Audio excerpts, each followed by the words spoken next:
Amados, abra sua Bíblia lá em Levíticos, capítulo 23. Nós continuaremos a exposição das festas judaicas e a sua aplicação e a sua eficácia, a sua efetividade em Cristo Jesus. Levíticos, capítulo 23, os versos 15 ao 22. 15 ao 22. Capítulo 23 de Levítico, verso 15 ao 22.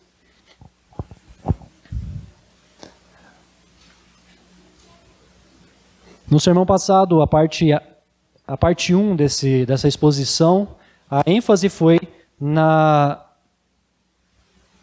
a ênfase do texto, a ênfase dada naquele sermão, naquela exposição, foi com relação ao arrependimento que a festa de Pentecostes anunciava.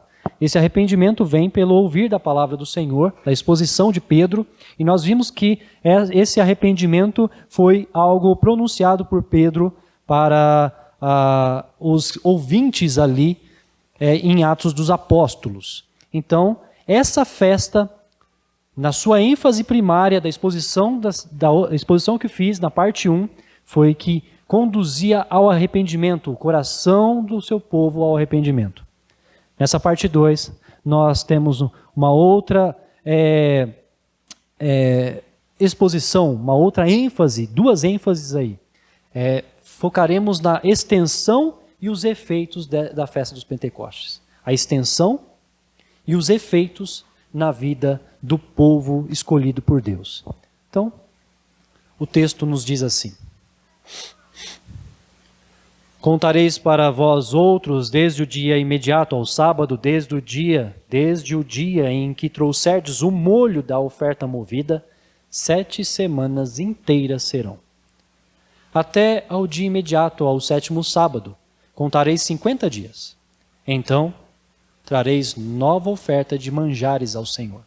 Das vossas moradas trareis 2 pães para serem movidos, de 2 dízimas de 1 efa de farinha serão. Levados se cozerão, são primícias ao Senhor. Com o pão oferecereis 7 cordeiros sem defeito de 1 ano, e 1 novilho, e 2 carneiros, holocaustos serão ao Senhor, com a sua oferta de manjares e as suas libações, por oferta queimada de aroma agradável ao Senhor. Também oferecereis 1 bode para oferta pelo pecado, e 2 cordeiros de 1 ano por oferta pacífica. Então o sacerdote o moverá com o pão das primícias, por oferta movida perante o Senhor, com os 2 cordeiros. Santos serão ao Senhor, para o uso do sacerdote. No mesmo dia se proclamará que tereis santa convocação. Nenhuma obra servil fareis. É estatuto perpétuo em todas as vossas moradas, pelas vossas gerações. Quando cegardes a messe da vossa terra, não rebuscareis os cantos do vosso campo, nem colhereis as espigas caídas da vossa cega. Para o pobre e para o estrangeiro as deixareis. Eu sou o Senhor, vosso Deus. Amém. Santa palavra do Senhor, e que nos traz a grande extensão, a parte focal e a parte da nossa exposição, a nossa base do nosso texto está no versículo 22. Quando cegardes a messe da vossa terra, não rebuscareis os cantos do vosso campo, nem colhereis as espigas caídas da vossa cega. Para os pobres e para os estrangeiros as deixareis. Eu sou o Senhor, vosso Deus. Então a gente quer dar os efeitos e a exposição para a extensão desta festa. Meus irmãos, nos nossos dias há uma grande ênfase, uma manchete muito preciosa, que enche os nossos olhos, da Embrapa. A Embrapa é a empresa brasileira de pesquisa agropecuária. Nós estamos ouvindo e vendo como o agro tem crescido. O agro brasileiro alimenta 800 milhões de pessoas. O agro brasileiro alimenta 800 milhões de pessoas. Essa é uma manchete da página principal da empresa brasileira de pesquisa agropecuária. Que beleza. E além de alimentação, nós somos ricos, nós temos um solo rico por água mineral. Isso é precioso. No entanto, nós não percebemos o nosso povo festejando essas bênçãos de Deus. Há um olhar, eu vi, já disse isso, não sei para quem, mas eu vi um tempo atrás um comentário do Suassuna. Ele disse que contar coisas boas é ruim. É ruim você contar coisas boas. Mas é fácil de nós contarmos coisas negativas. Eu achei engraçado ele dizendo que contar coisas boas, nós contamos, esse primeiro dia foi lindo, foi maravilhoso. O segundo dia, então, foi melhor ainda. O terceiro foi bênção pura. No quarto, a pessoa não está querendo escutar mais. Não aguenta mais ouvir de tanta bênção. Agora, contar coisas ruins são fáceis. E aqui é um momento de nós nos alegrarmos. Mas há uma pergunta: será suficiente o pão e a água para tornar grato o coração do homem? É suficiente ter a mesa farta, ter a água que nos preenche? O coração do homem fica grato só com isso? Coisas essenciais eu estou falando. Mas as nossas preocupações, o nosso dia a dia, vão turvando o nosso olhar. E muitas das vezes nós não conseguimos agradecer a Deus por coisas essenciais da vida. Ou não entendemos o que é essencial à vida. E aí corremos o risco de não estar glorificando a Deus com coração grato. Corremos o risco de não entender o tamanho da bênção que o Senhor tem nos proporcionado. Por isso, a festa do Pentecostes e essa memorização memoriza várias festas. As festas dadas aos judeus, aos hebreus primeiro, depois a tribo dividida, aos judeus que deram continuidade, que regressaram do exílio, era para que eles lembrassem e tivessem o coração gratos e não corressem para a idolatria, mas continuassem fiéis, obedientes à palavra do Senhor. Por isso, a festa de Pentecostes, ela tipifica a grande colheita dos filhos de Deus para o seu reino, governado por Jesus Cristo. Meus queridos, o que essa festa quer tipificar, quer mostrar para mim e para você hoje, aquilo que mostrou no passado é que esta festa tipificava a grande colheita dos filhos de Deus para o seu reino, governado por Jesus Cristo.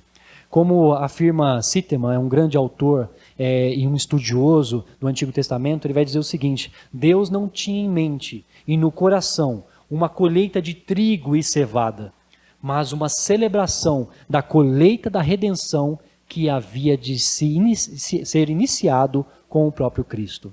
Deus não tinha em mente e no coração uma colheita de trigo e cevada. Nunca esteve no ponto primário das Escrituras, nem no pensamento de Deus, salvar o trigo e a cevada. Mas uma celebração da colheita, da redenção que havia de ser iniciado com o próprio Cristo.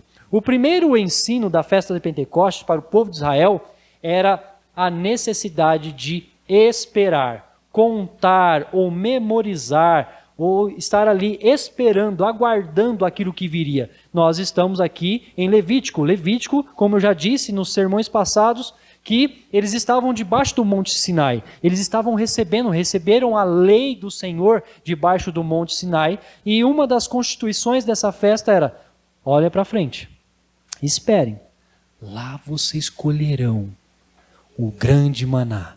Lá vocês colherão a bênção de uma produção que vocês não plantaram, mas vocês vão chegar lá e colher do trigo, mas não foram vocês que plantaram, sou eu que estou cuidando de vocês. Lá nessa terra prometida, que vocês herdarão, lá eu darei para vocês alimento, e isso em fartura. Será maravilhoso. Então, espere, conte, memorize isso. Eles celebraram essa festa após a sua estada, após a sua entrada na terra prometida.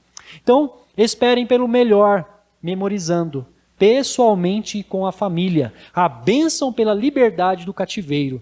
Cumprir esse mandato incondicional, e aí eu usei o termo nos sermões passados, lembre-se bem, é estatuto, esse verbo, alguns textos hebraicos, que não aparece o verbo hebraico, que nem está no nosso português, que está corretíssimo aqui, é estatuto perpétuo, lá não aparece por quê? Quando não aparece, se preocupe, porque é incondicional. Se esse mandato aqui é nos apresentado no versículo 21, é estatuto perpétuo em todas as vossas moradas, pelas vossas gerações, é porque é incondicional, não tem como negar. Vocês não podem abandonar esse mandato. Vocês têm que celebrar essa festa em todo o tempo.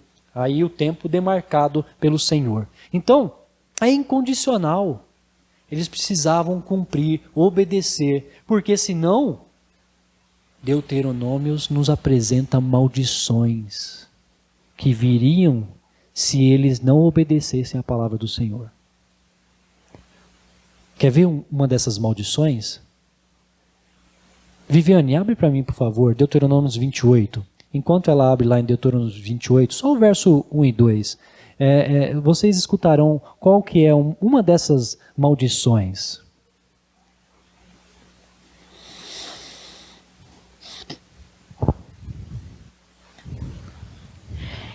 Se atentamente ouvires a voz do Senhor teu Deus, tendo cuidado de guardar todos os seus mandamentos que hoje te ordeno, o Senhor teu Deus te exaltará sobre todas as nações da terra. Se ouvires a voz do Senhor teu Deus, virão sobre ti e alcançarão todas essas bênçãos. Até aí. Agora o 16, o 15 e o 16. 28, 15 e 16, tá?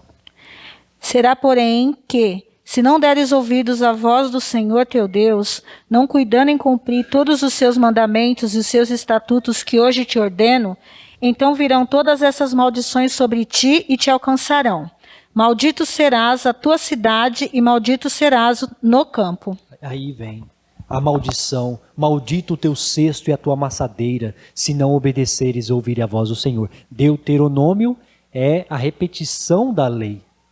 Está repetindo e mostrando, inculca isso na vossa cabeça. Se não obedecerdes à voz do Senhor, vocês sofrerão. Meus irmãos, o povo de Israel, ao passo que adentrou a terra prometida e chegou ao tempo dos juízes, e aí morre Moisés, vem Josué, morre Josué, esse povo não obedeceu. Os filhos de Israel desobedeceram conforme a palavra de Deus nos dias dos juízes. Faleceu Josué, filho de Num, servo do Senhor, com a idade de 110 anos. Sepultaram no limite da sua herança, em Timnat-Heres, na região montanhosa de Efraim, ao norte do Monte Gás. Foi também congregada a seus pais toda aquela geração. E outra geração após ele se levantou, que não conhecia o Senhor. Meus irmãos, se era estatuto perpétuo, e eles deveriam cultuar ao Senhor, relembrar as bênçãos, celebrar as festas, e eles já tinham entrado na terra prometida. Nós estamos nos juízes, templo dos juízes. Por que essa geração não conhecia o Senhor? Nem tampouco as obras que fizera a Israel. Então fizeram os filhos de Israel o que era mal perante o Senhor, por serviram aos Baalins, na verdade. É porque eles abandonaram os decretos do Senhor. Eles deixaram a palavra do Senhor. Eles não quiseram mais ouvir a voz do Senhor. Neste tempo, no tempo dos juízes, faltou em Belém. Nós estamos comemorando a festa do Pentecostes. A exposição desse texto celebra a festa do Pentecostes. A festa do Pentecostes é a colheita dos grandes grãos de trigo, da cevada. É a beleza da produção, da graça do Senhor em fazer produzir a semente do solo e fazer grandes alimentos para o povo de Israel. Mas chegou no tempo de Ruth, tempo dos juízes. E faltou o pão na casa do pão. Belém de Judá. Belém faltou o pão. Betlehem casa do pão. Faltou pão. Como isso? Então a graça do Senhor, a misericórdia do Senhor, não foi mais com o povo de Israel? No entanto, a misericórdia do Senhor provê aos famintos o alimento para a vida. Um resgatador é anunciado. Se há miséria do pão, se há falta e escassez da água e do pão para alimento, e o povo míngua, com um sentido espiritual também, é anunciado um resgatador. E vem esse resgatador Boaz, socorre Noemi e Ruth. Essa demonstração de misericórdia é a ênfase, meus queridos irmãos, da extensão e cumprimento da promessa. Isso aqui é uma perspectiva daquilo que virá. Esse resgatador, ele não só resgata Noemi, da tribo de Israel, mas ele também resgata uma moabita, que não tem a ver com a tribo de Israel. Esse resgatador, ele mostra que a extensão graciosa e misericordiosa do Senhor irá além do que nós podemos imaginar. Ele alimentará, ele resgatará do império das trevas, ele mostra que ele vai dar alimento de vida eterna para até aqueles que não são da tribo de Israel. Por isso, essa promessa da extensão e cumprimento da promessa do descendente que libertaria o povo do cativeiro do pecado, aqui mostra em Ruth que esse resgatador, ao resgatar Noemi e Ruth, e de Ruth vem a descendência, e a sua descendência vai dar continuidade para a libertação do seu povo.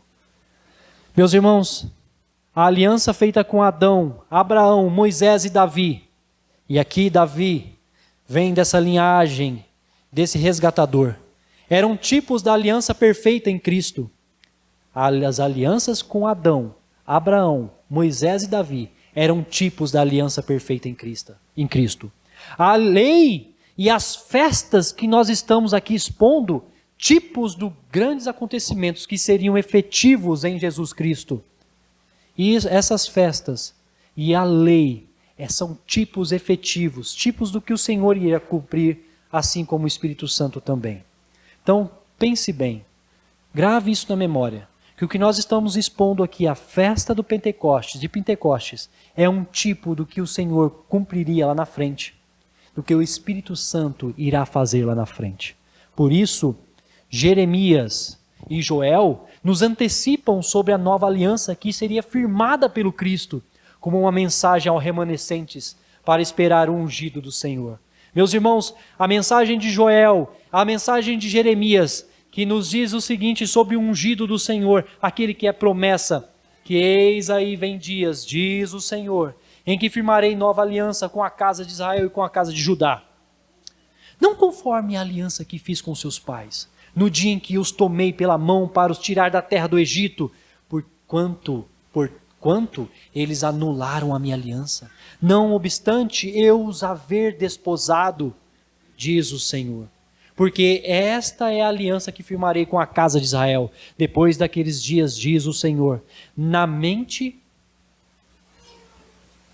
lhes imprimirei as minhas leis, também no coração lhes inscreverei. Eu serei o seu Deus e eles serão o meu povo. Não ensinará jamais cada um ao seu próximo, nem cada um ao seu irmão, dizendo, conhece ao Senhor? Porque todos me conhecerão, desde o menor até o maior deles, diz o Senhor. Porque é promessa para os nossos filhos, é promessa para nossas gerações, pois perdoarei as suas iniquidades e dos seus pecados jamais me lembrarei. Joel profetizou acerca dos acontecimentos posteriores ao exílio. E acontecerá depois que derramarei o meu espírito sobre toda a carne. Vossos filhos e vossas filhas profetizarão, vossos velhos sonharão e vossos jovens terão visões. Até sobre os servos e sobre as servas derramarei o meu espírito naqueles dias. Anos mais tarde, vem um apóstolo do Senhor e usa esses textos para expor que é chegado a hora da grande colheita.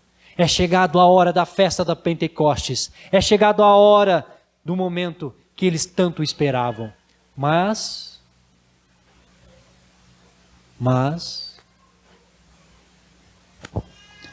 antes disso, Cristo Jesus, já ressurreto dos mortos, ordenou aos seus discípulos que esperassem a promessa do Pai e a vinda do Consolador.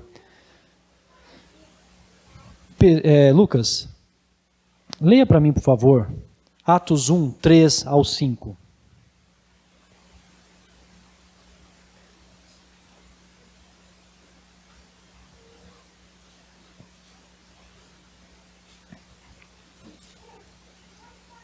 Atos 1, 3 ao 5.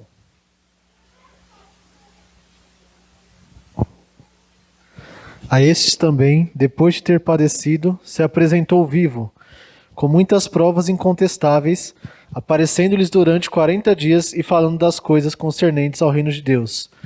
E comendo com eles, determinou-lhes que não se ausentassem de Jerusalém, mas que esperassem a promessa do Pai, a qual, disse ele, de mim ouvistes. Porque João, na verdade, batizou com água, mas vós sereis batizados com o Espírito Santo, não muito depois desses dias. Meus irmãos, a promessa é que vocês esperem. A promessa aos judeus aqui é que eles devem esperar. Esperem mais um pouco. Tenham paz, tenham paciência, suportem, esperem aqui com obediência, que vocês verão a promessa do Pai se cumprir. Vocês serão batizados com o Espírito Santo. E aí, o poder de Deus, isso aqui é importante, a tese desse capítulo 1. Mas recebereis poder ao descer sobre vós o Espírito Santo. E sereis minhas testemunhas. O poder de Deus é para que eles testemunhem, sejam, não de martírio, aqui o testemunho, no termo literal, é de martírio. Não é martírio só de morrer, que é o principal perspectiva do termo mártir é de testemunhar. Não é só aquele que morre. Porque muita gente morre por vários acontecimentos, por várias causas. Ainda mais nos nossos dias, em polarizações políticas, muitas pessoas morrem por questões banais, questões que não levam à vida eterna. Mas aqui nós estamos falando de pessoas que vão testemunhar. Ponto primário, vocês irão testemunhar com o poder de Deus. O Espírito Santo dará a vocês o poder de Deus para falar do amor de Cristo, para falar da pessoa de Cristo, para mostrar a salvação, para conduzir os corações a quê? Sermão passado, ao arrependimento. O principal ponto primário do Evangelho é para que os corações se convertam ao Senhor, se arrependam dos seus pecados e voltem a Cristo para viver vida santa, reta e de acordo com a vontade do Senhor. Por isso o poder de Deus dará a eles que eles testemunhem tanto em Jerusalém. Olha a progressividade. Olha o progressivo aí. Eu estou lendo o versículo 8, tá? De Atos 1. Tanto em Jerusalém, como em toda a Judéia, aí, aos arredores de Jerusalém, Samaria e aos confins da terra. É o Evangelho chegando a nós. É o poder de Deus. E aqui a festa de Pentecostes chega. A espera terminou quando Jesus, o Senhor do sábado, nos deu a paz, porque Ele é o príncipe da paz, cumprindo o real sentido de contemplação de tudo que Deus fez e de quem Deus é. Nosso Senhor, o príncipe da paz, cumpriu a festa do sábado, a primeira festa, porque Ele nos deu a paz. A espera terminou quando Jesus foi servido como nosso Cordeiro Pascal, cumprindo a festa da Páscoa. A espera terminou quando Jesus levou nossos pecados para o sepulcro, cumprindo a festa dos pães asmos.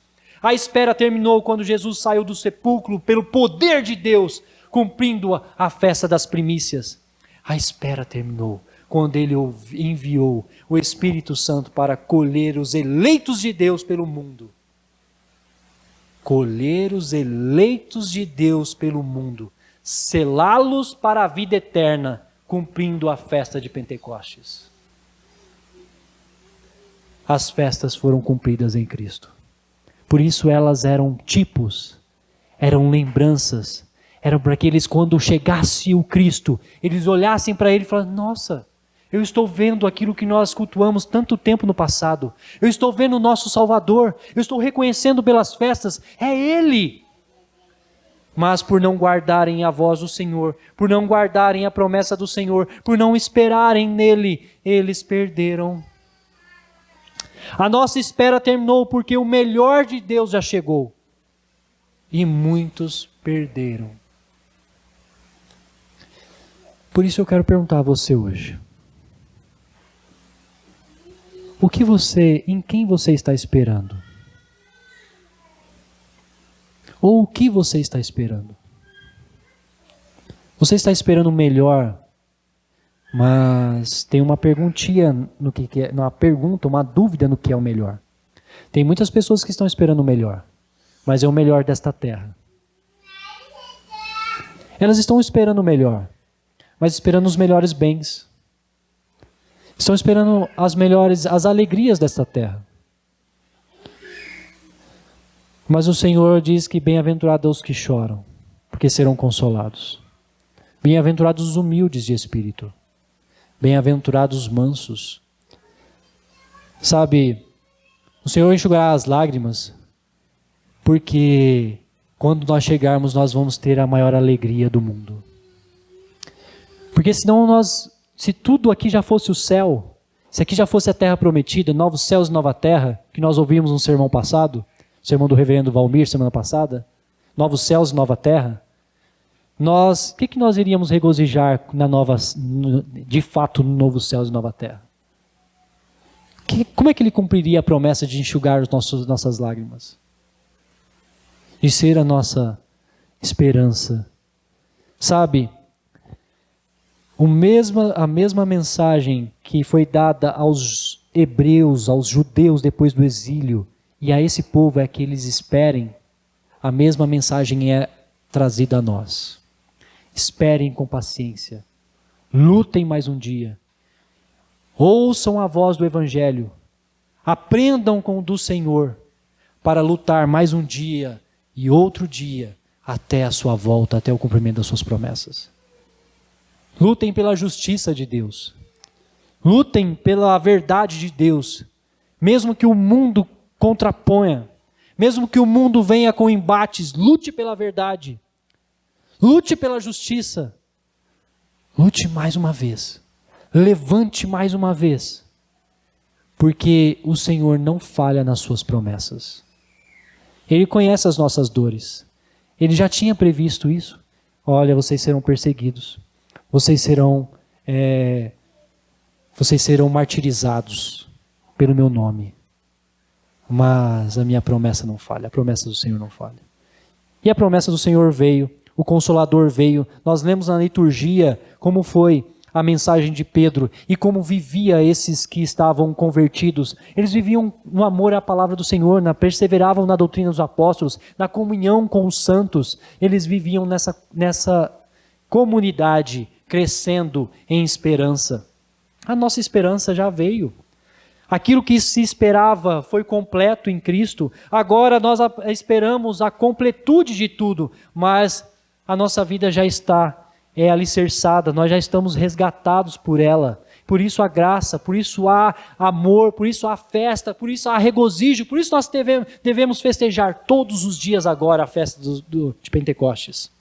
Porque celebramos a grande colheita, a nossa colheita, o nosso resgate. Nós agora estamos dentro do povo, dentro da aliança. Nós fomos inseridos como gentios dentro desse povo. Assim como a moabita Ruth foi resgatada por Boaz, nós fomos gentios, resgatados por Cristo Jesus e enxertados. Agora estamos dentro da colheita, estamos dentro da seara do Senhor, a festa do Pentecostes. Meus irmãos, a nossa espera terminou porque o melhor de Deus já chegou e podemos desfrutar dessa graça hoje. O poder do Espírito convence o pecador pela palavra de Deus. Hoje, as línguas não nos afastam como afastavam antigamente. Hoje, o Espírito colhe entre as nações os filhos de Deus. Não existe mais seleção sanguínea. Portanto, reafirmo aquilo que disse no começo do sermão, dessa exposição. E quero que você me escute. Preste atenção nisso que eu vou dizer. A festa de Pentecostes tipifica a grande colheita dos filhos de Deus para o seu reino, governado por Jesus Cristo. Como afirmou nosso irmão, Deus não tinha em mente e no coração uma colheita de trigo e cevada, mas uma celebração da colheita da redenção que havia se iniciado com o próprio Cristo. Meus irmãos, e aí eu volto à pergunta da introdução. Será que pão e água traz paz, consolo, alento ao coração do homem? Não só de pão viverá o homem. Nós vemos o mundo brigando hoje em dia. Nós vemos um país querendo comprar um Brasil para ser o seu celeiro de mantimento. Nós vemos os homens brigando por água. Nós vemos um povo sem paz. Nós vemos povo com muito e o outro minguando. A festa dos pães asmos, as festas de Pentecostes, era para que não se colhesse, lembra do versículo 22? Para que houvesse mantimento para os pobres, as viúvas, os estrangeiros. Mostrava o cuidado um para com o outro. Eles, meus irmãos, se for por questões humanitárias de água e pão, o mundo nunca entrará em paz. Nunca terá redenção. Porque o mundo precisa primeiro da paz do Espírito Santo. Precisa primeiro da colheita, da redenção do Espírito. Precisa primeiro do entendimento da palavra, da sabedoria do Evangelho. Por isso o mundo precisa de Cristo. E aí algumas aplicações para nós nessa noite. Primeira coisa dela, meus irmãos, é que sobre o poder da palavra de Deus. A festa que na primeira parte foi sobre o arrependimento, essa segunda parte é sobre o poder do Evangelho, que mostra o caminho para o homem, que mostra o caminho de Cristo, que convence o homem do pecado, convence o homem para a vida, convence a nós da verdade de Cristo Jesus. Por isso, a primeira aplicação que nós devemos fazer nesta festa é aplicar a palavra de Deus todos os dias, constantemente, incondicionalmente sobre nós. Porque a festa de Pentecostes foi associada à lei dada no Monte Sinai. Só que a lei, que era associada com a festa, com o tempo, as gerações, ela só mostrava o pecado. Agora a graça de Deus, o Espírito Santo que convence o homem pela palavra de Deus, mostra que nós tivemos resgate em Cristo. E isso deve moldar o nosso coração. Isso deve nos conduzir a um amor ao Evangelho. O primeiro impacto do poder do Evangelho deve ser a pregação para si próprio.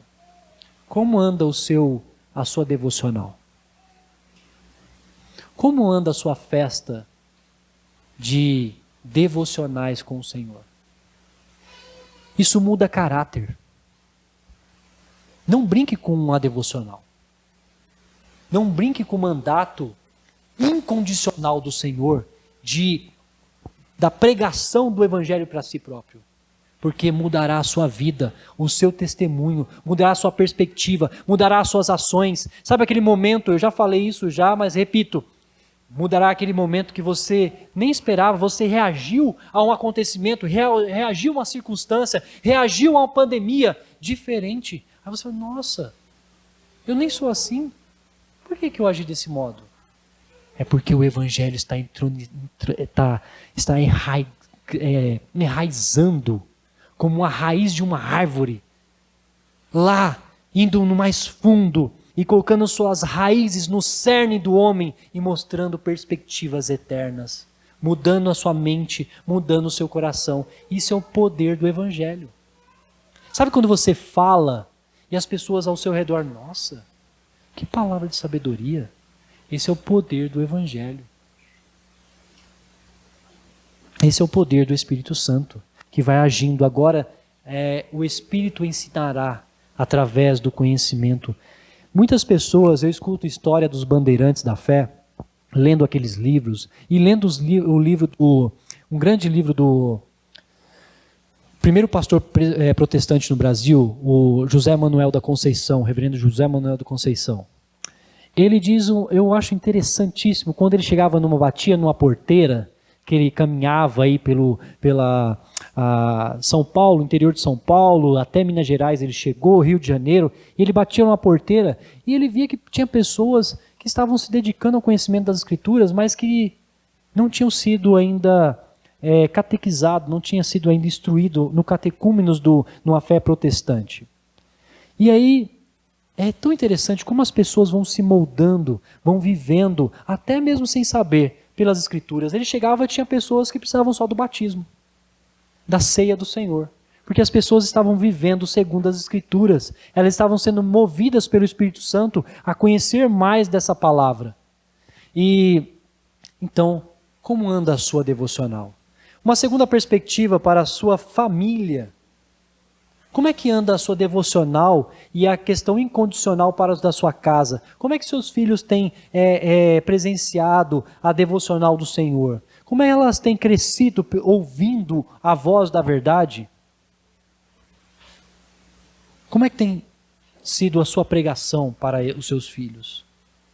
Até o nosso modo de viver como pais mostra como nossos filhos devem seguir. Se você é alguém que não dá exemplo para o filho, você, vó, avô, mãe, pai, dá péssimo exemplo de fé. Agora, você vê incondicionalmente a palavra do Senhor, ensina o filho. Lógico que a fé, ela vem pessoalmente, ela é algo que a pessoa desenvolverá, é algo que a pessoa confessará. A nossa parte é cumprir os princípios, é cumprir a nossa tarefa de ser chamado para evangelizar, chamado para testemunhar, chamado para proclamar o Evangelho. Primeiro para nós, cuide-se de si mesmo. Tem um grande livro que é Pastor Aprovado. Ele, no seu título original, é Pastor Reformado. Ele tem um capítulo que diz: pastor, cuide de si mesmo. Porque você pode estar dando a bandeja do maná do nosso Deus para muitos, mas você está indo no caminho ao inferno. Cuide de si mesmo. Então eu digo para os irmãos e para mim mesmo, essa é uma mensagem de aplicação dupla. Cuidemos da nossa vida com Deus. Terceiro, aquele que vive diante de Deus como participante da nova aliança, chamado e resgatado do império das trevas e transportado para o reino de Jesus Cristo, tem ímpeto missional. Ímpeto missional. Ele não é um missionário. Ele tem ímpeto para missões. Ele cumpre a sua missão de proclamador do Evangelho a tempo e fora de tempo. O que quer dizer isso, meus irmãos? Todos aqui iremos para a África? Não. Mas nós somos missionários com nossos vizinhos, no nosso trabalho, com a nossa vida. Comece com aquele que o seu braço estendido chega mais próximo. Nossa vida tem que cumprir esse chamado missional. Nós que vivemos nessa aliança, temos que proclamar para aqueles que estão próximos. Nessa nova aliança, temos o anseio e o desejo pela unidade comunitária da igreja. Uma segunda aplicação, e que nós vemos no livro do Atos dos Apóstolos, é que os irmãos da nova aliança, nós que fomos colhidos pelo Espírito Santo, selados por Ele, nós amamos a vida comunitária da igreja. Nós temos o desejo de ter cultos como o nosso. Nós temos o anseio de viver em comunidade. Nós temos o anseio de auxiliar um ao outro, de pregar um ao outro, de aconselhando-vos mutuamente, porque o povo cresce. É nesse convívio que nós confessamos nossos pecados uns aos outros e oramos um pelos outros. É nesse convívio que nós oramos e intercedemos quando há momentos como o da nossa irmã Mônica hoje, que está passando por um momento difícil, onde o seu esposo perdeu um ente querido. É nesse momento que nós oramos para aqueles que estão internados no hospital, lá, passando pelo Covid. É aqui que nós oramos pelos empresários. É aqui que nós auxiliamos os órfãos, as viúvas. É aqui que nós auxiliamos os desempregados. E se não for assim, nós temos que nos remodelar, porque as Escrituras nos mandam isso, é incondicional. Se agimos diferente, nós precisamos nos modelar as Escrituras. Por isso que é importante a igreja, porque a palavra do Senhor nos repreende a voltar ao caminho direito, ao caminho correto, que é aos moldes de Cristo Jesus.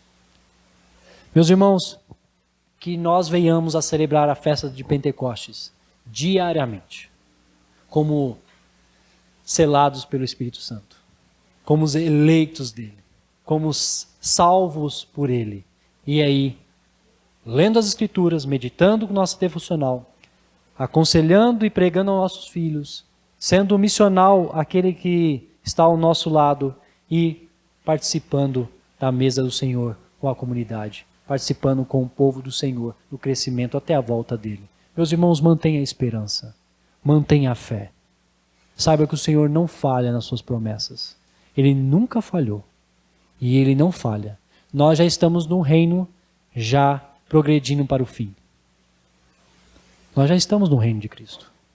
Só estamos agora esperando. É a mesma mensagem. Espere com fé. Deus os abençoe. Curve sua cabeça e faremos a oração final. Bondoso Deus, eterno Pai, graças te damos, ó Deus, por mais um dia de vida, ó Deus. Agradecidos estamos ao Senhor, ó Deus, pela oportunidade que o Senhor nos concede de estarmos aqui essa noite, ó Deus. Agradecidos estamos ao Senhor, ó Deus, por ter nos escolhido, ó Deus, para estarmos aqui, ó Deus. Agradecidos estamos, ó Pai, por ter nos resgatado, ó Pai, das trevas, ó Pai, e ter nos trazido, ó Deus, para a Tua luz, ó Deus. Recebe neste momento o nosso culto, ó Deus. Ouça, ó Pai, as nossas orações, ó Deus. Nos guarda, ó Pai, no decorrer desta semana, ó Pai. E que possamos, ó Deus, ser servos fiéis ao Senhor, ó Deus. Que anunciemos a Tua palavra. Que falemos de Ti, ó Deus, para aqueles que realmente precisam ouvir a Tua palavra, ó Deus. Usa as nossas vidas, ó Deus, para engrandecimento da Tua obra, ó Pai. Usa-nos, ó Deus, para que possamos declarar e anunciar, ó Pai, o Teu Evangelho, ó Deus. Guarda, ó Pai, a nossa ida para casa, ó Deus, nos proteja. E que possamos, ó Pai, esta semana, ó Pai, realizar as nossas atividades, ó Deus, para a honra e glória do Senhor, ó Deus. E que no domingo que vem possamos voltar, ó Pai, para a Tua casa, cheios do Espírito Santo, ó Deus, para lhe oferecermos, ó Pai, o melhor, ó Pai, para lhe oferecermos, ó Pai, tudo aquilo que o Senhor merece, ó Deus, que é digno, ó Pai, do Senhor, ó Deus. É o que lhe pedimos em nome de Jesus. Amém, Senhor.